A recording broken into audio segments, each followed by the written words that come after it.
by now, we all know that Bernie Sanders didn't do as well during Super Tuesday as we had hoped. Polls leading into it showed big wins in Texas, Minnesota, even Massachusetts.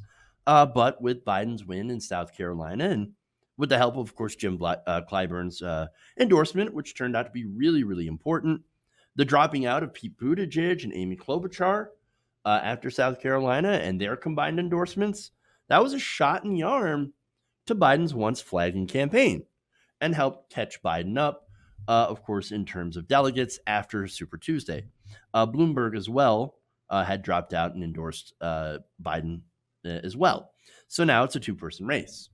And now Biden and Bernie Sanders are essentially tied or very, very close in delegates.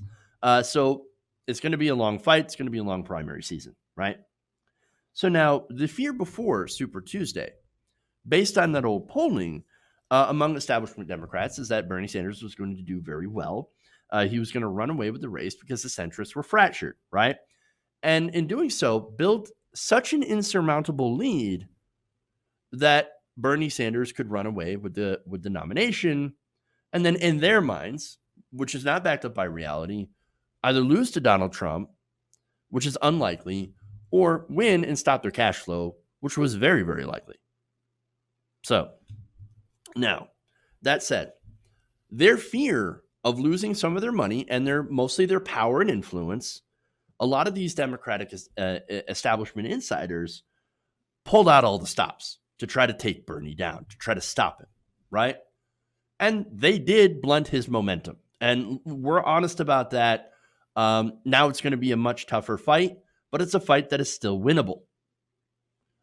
All right. Now, and again, that's why it worked. Now, as a result, House Democrats were literally high-fiving each other after news of Super Tuesday came out. And it kind of shows you who these people really are. Representative Juan Vargas was one of them. He's a representative from California and is a Biden supporter and, of course, a frequent critic of Bernie Sanders. Now, he told reporters that he and his colleagues were reveling in the Vermont senator's struggles, according to Politico. People were, quote, very happy, Vargas said.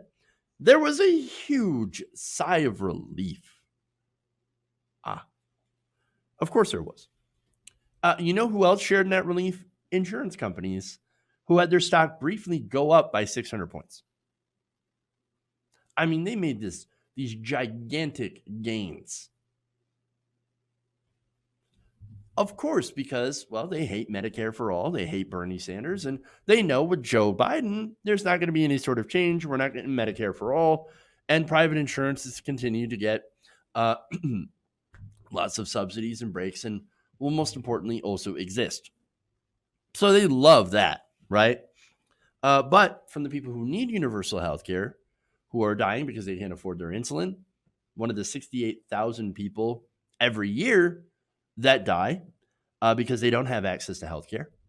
Well, I mean, they're not as happy as these guys. But again, you're going to see why Mr. Vargas is very happy. Now, he said that that the sense among some House Democrats was that the party had, quote, come to our senses. We're not going to implode. Oh, was you guys, we came to our senses and decided that corporatism is fantastic and that it's still going to win. That again, that's what he means, right? Oh, I'm so glad we came to our senses and decided and remembered that the donors really run the party. And that's because that's who we serve, right?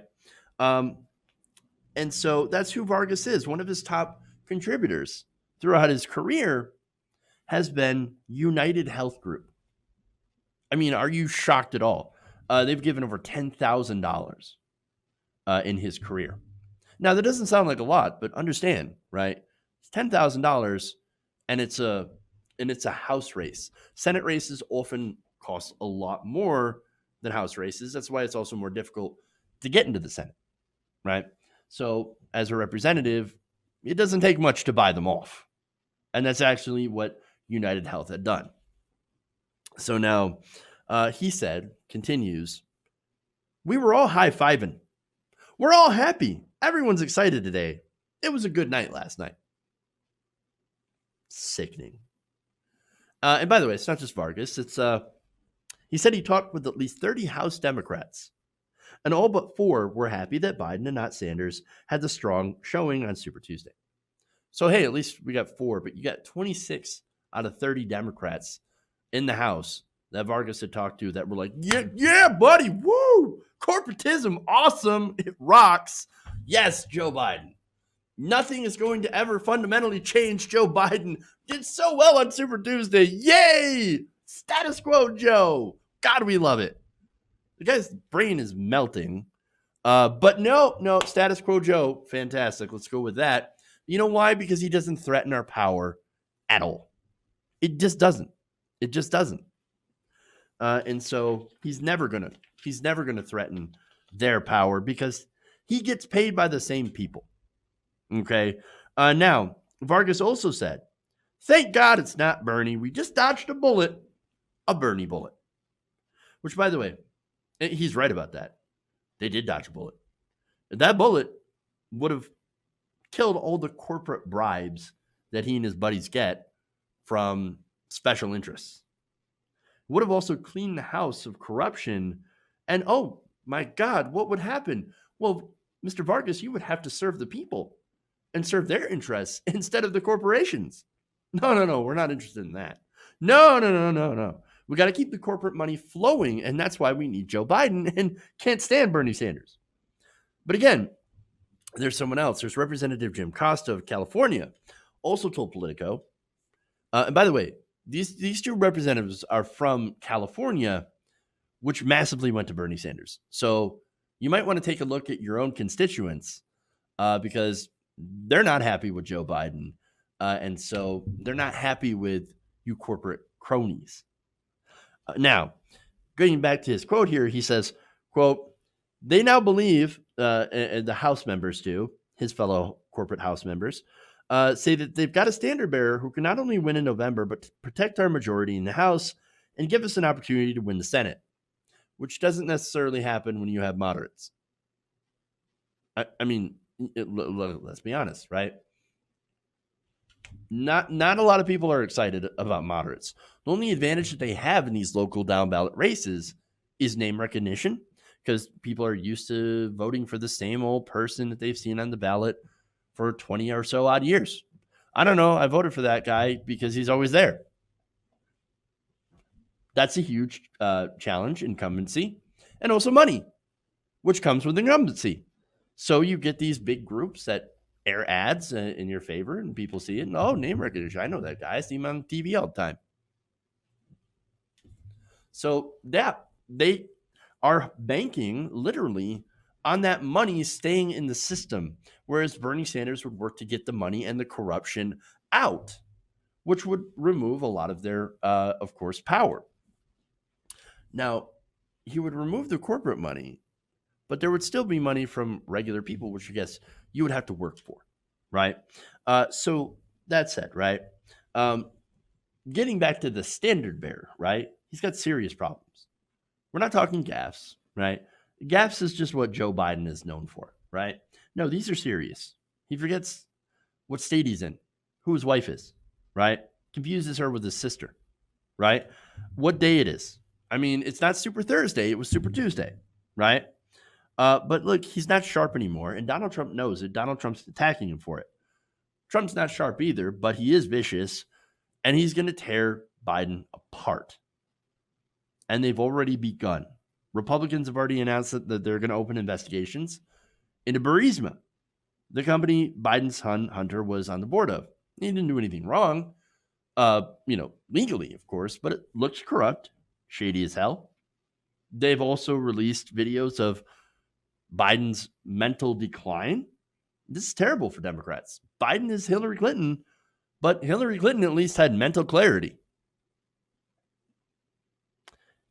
Nonetheless, one more quote here. This is from a potentially vulnerable House Democrat who would only speak on background, told a small group of reporters that Democrats in tough districts have a, quote, little bounce in our step after Biden seized frontrunner status from Sanders. Quote, we went into last night thinking it was going to be a tough night and came out on cloud 9. Cloud 9. All right. And look, just wait. Just wait until November. If if Joe Biden is the nominee, it's going to be 2016 all over again. It's the worst. So hey, look, members of Congress, laugh, high five all you want, but don't say we didn't warn you. Biden is a bad idea. Hey guys, hopefully you enjoyed that free video. Now I'm going to have to ask you a favor. Between the demonetization and the YouTube algorithm messing around with view counts, etc., we're having a hard time adjusting to the new YouTube reality, which is where you guys come in.